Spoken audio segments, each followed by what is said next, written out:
রমজান আরবি বর্ষপঞ্জির নবম মাস। এই মাসে মুসলিমদের কাছে অত্যন্ত পবিত্র।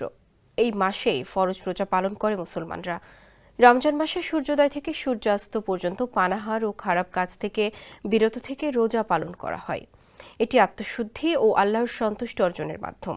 রমজানের আরেকটি বড় বৈশিষ্ট্য হলো এই মাসে কোরআন নাজিল হয়েছিল। ফলে মাসটি শুধু সিয়াম সাধনার জন্য নয়, বরং কোরআন অধ্যয়ন ও দান সাদগার জন্য বিশেষভাবে পরিচিত। তাই তো প্রতি বছর এই পবিত্র মাসের অপেক্ষায় থাকে মুসলমানরা। এরই মধ্যে রমজান শুরুর সম্ভাব্য তারিখ ঘোষণা করেছে জ্যোতির্বিজ্ঞানীরা।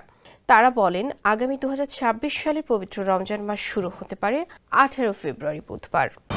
Original product, best service and best offer. Your right choice, Transcom Digital. আমিরাতের জ্যোতির্বিজ্ঞান সংস্থা এক বিবৃতিতে জানিয়েছে, হিজরি 1447 সনে শাবান মাসের 29 তারিখ সূর্যাস্তের সময় চাঁদ দেখা যাওয়ার যথেষ্ট সম্ভাবনা রয়েছে। গালফ নিউজ থেকে এই তথ্য জানা গেছে। জ্যোতির্বিজ্ঞানীর হিসাব অনুযায়ী ওই দিন চাঁদ দৃষ্টিগোচর হলে পরদিন থেকেই রমজান শুরু হবে। তবে চূড়ান্ত সিদ্ধান্ত দেশের ধর্মীয় কর্তৃপক্ষ চাঁদ দেখার মাধ্যমে ঘোষণা করবে।